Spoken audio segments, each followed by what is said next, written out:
ضرورت نہیں رہی کہ اب اپنے آپ کو بریلوی کہیں، چشتیوں کو ضرورت نہیں رہی کہ اپنے آپ کو بریلوی کہیں۔ آل حضرت فرماتے ہیں نا چشتی بھی ہو، قادری بھی ہو، نقشبندی بھی ہو، سہروردی بھی ہو تو وہ غوث اعظم کے غلام نہیں ہو تو کچھ بھی نہیں ہو۔ بے شک بے شک بولو سبحان اللہ۔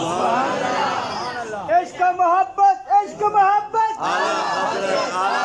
عشق محبت عشق محبت عشق محبت عشق محبت۔ اچھا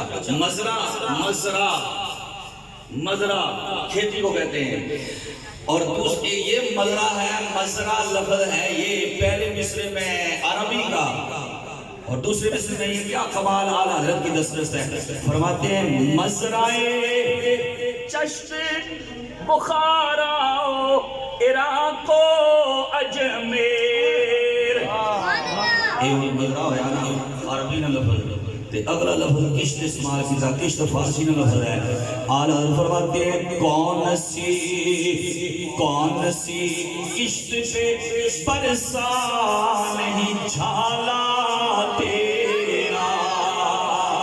ارے میرے اعلیٰ حضرت عظیم البرکت حضور غوث اعظم کی بارگاہ میں کہتے ہیں مزرائے چشت بخارا عراق و اجمیر۔ اسی لیے جس وقت میرے غوث اعظم آپ فرماتے ہیں بغداد کے منبر پر عیدگاہ میں منبر رکھا گیا، جگہ تھوڑی پڑ گئی، جنگل میں منبر رکھا گیا، وہاں پر میرے غوث اعظم منبر پہ جلوہ فرما کر فرماتے ہیں قدمی عالی علی رقبت کل ولی اللہ۔ اس وقت خراسان کے پہاڑوں کے اندر خواجہ خواجگان مراقبہ فرما رہے ہیں، آپ نے اپنا سر زمین پہ رکھ دیا اور آپ نے یوں کہا اور لوگوں کی اور ولیوں کی گردن پر اے غوث اعظم آپ کا قدم ہے، مجھ معین الدین کی گردن پر بھی آپ کا قدم ہے، میرے کندھوں پر بھی آپ کا قدم ہے، میرے سر پر بھی آپ کا قدم ہے۔ اللہ اکبر۔ وہ چشتی نہیں ہے جس کے دل کے اندر احمد رضا کی محبت ہے۔